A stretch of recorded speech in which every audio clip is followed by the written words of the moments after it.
caliber of what we consider an all-star was really, really significant in the 90s. I'm just being honest. Like, I witnessed, like, oh my God. Like, these guys were really super duper stars, bro. Like, I remember when AI came into the league, like, he took over the league. Like, there was a movement. Like, he was damn near Tupac as an NBA player. Like, he was do-rag, he was here. You know what I'm saying? He playing with his chain on. You know what I mean? He playing with 10 carats in his head. Dwyane Wade once broke Kobe Bryant's nose during an All-Star game. When he called to apologize afterward, Kobe's response revealed everything wrong with today's NBA. Blood was streaming down Kobe's face for millions of viewers, and Wade spent the rest of the night thinking he'd made a career-ending mistake. But what Kobe said on that phone call exposes a mindset that has almost completely vanished from the modern league. Before we get to those 3 words, you need to understand what the All-Star game used to represent. Wade's recent interview doesn't just question today's players, it dismantles the idea that being an All-Star in 2024 carries the same weight it did 20 years ago. His goons, his camp was gully. Yo, his security. His bodyguards used to be so big. None of them had a line. Nobody got their gear done. These dudes look like they came straight from prison. Yeah. They had all the white people at the game like, oh my God, are they behind us? There's a common assumption in basketball circles: talent is talent, and stars are stars, no matter the era. Wade disagrees. His reasoning goes deeper than stats, highlights, or empty court scoring. This is about presence, fear, and commanding respect before the ball even tips. Wade grew up watching the NBA in the early 90s.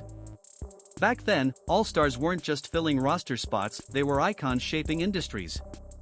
Their reputations depended on every single possession. Take Allen Iverson, for example. AI's presence wasn't just about basketball, it was culture. He wore chains during games, brought entourages that looked dangerous, and forced the world to adjust to him, not the other way around. This era was stacked. Jordan was dominating, Barkley threw elbows and talked trash, Penny Hardaway had one of the most iconic sneaker campaigns in history, and Magic Johnson still commanded attention everywhere he went. Every all-star had signature shoes, not because of social media followings, but because they earned it through dominance. The shift started with social media. Back then, athletes shaped culture. Kids wanted to be like Mike, wear Penny's shoes, or cross defenders like AI. Now, influence has shifted away from the court. TikTokers and Instagram personalities get shoe deals, and athletes' cultural role has diminished. The game itself started losing something essential. So here's my take on just my personal take, and I've already shared why I think the game has kind of went a little watered down, because it's not just about the game anymore. If you know the schedule of all-star guys now versus then, it's about the business. It's not about the game no more. As much as you have to do before you actually go perform, it's different from back in the day. But the thing I will say is this: as someone who came in my first all-star game being 04-05 season, the stars of the game was the one who determined how the game went. The business side also changed. Modern all-stars face endless media obligations, sponsorships, content creation, and appearances. Practice and preparation often take a back seat. The game becomes just one part of a massive corporate machine. Wade's first all-star selection came in 2004 as 05, and he noticed a stark difference. Stars in his era treated the game like a statement, not a vacation.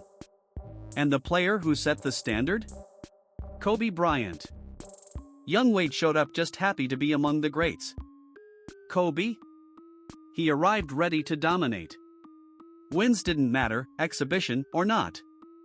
Every possession was played like Game 7 of the finals, and his energy set the tone for the entire game. Kobe Bryant brought it. Every All-Star. So me as a young guy having to guard Kobe, he at my ass. I got to lock up. It was different because of the stars in the league. So I'm not saying that LeBron at 40 should be the one, but what I'm saying is when we came in, the stars determined how the game was going to go by what they brought to the game. I'm just following suit because I'm a young fella happy to be here, but I don't want to get embarrassed by Kobe Bryant. Wade learned the lesson firsthand. Guarding Kobe, he was immediately overwhelmed. Elbows flew, bumps happened away from the ball, and Kobe's signature shoulder fakes created space relentlessly. Wade pleaded for him to relax, but Kobe ignored it. He wasn't there to be friendly, he wanted to win, even in a meaningless game.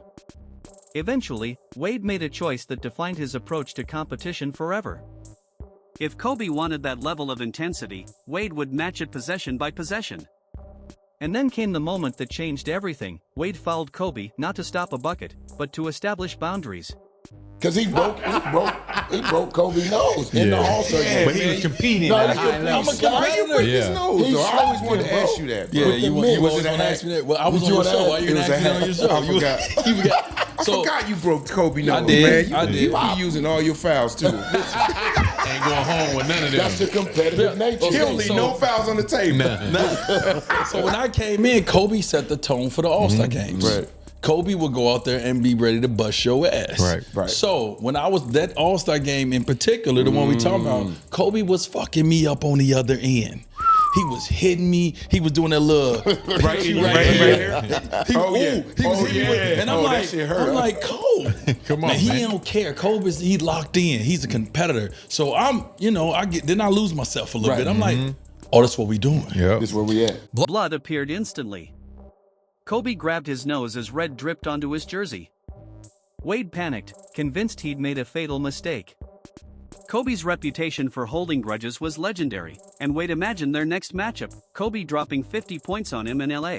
Get the ball, because I'm fucking you up. Right? That's all I'm thinking. I'm about to foul you, because now you fucking me up down there, and the ref Right. ain't calling it. We're in the All-Star game. All-Star No game. one sees this but me and you. Right. And I told you 3 times, Kobe, stop doing that.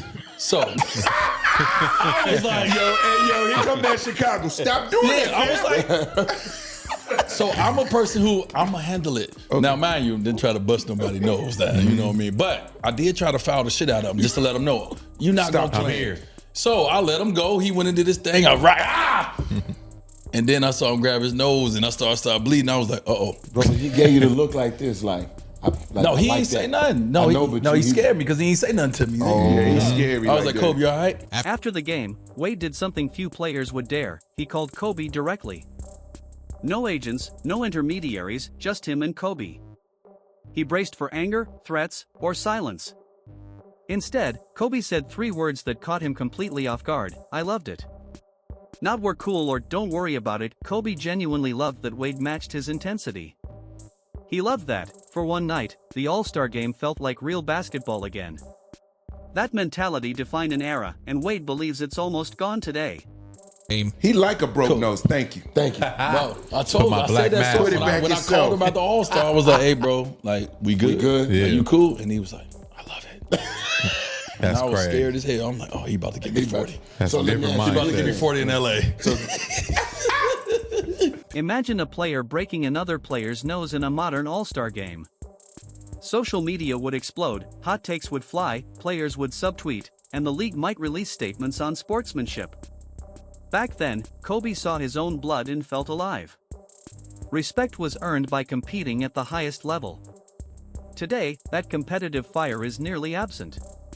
Wade isn't saying modern players lack skill, they have it in spades. But the burning desire to dominate every possession, even in a meaningless game, is missing. All-Star Weekend has drifted into a glorified scrimmage. Without someone willing to set the tone, the game has lost its meaning. In the past, Kobe, Jordan, Magic, or Bird demanded excellence. Today, no one does. Wade's point is simple: the All-Star game meant something because players made it mean something. Not the league, not fans, not media, it was the players. Until that mentality returns, the game will continue feeling like a show, not a statement. This rewrite keeps your inter highlights, tightens storytelling, and emphasizes the drama, nostalgia, and Wade Kobe moment while making it engaging for a video or article. If you want, I can also condense this into a punchy 3 to 4 minute video script while keeping all the key inter moments perfect for YouTube or TikTok storytelling.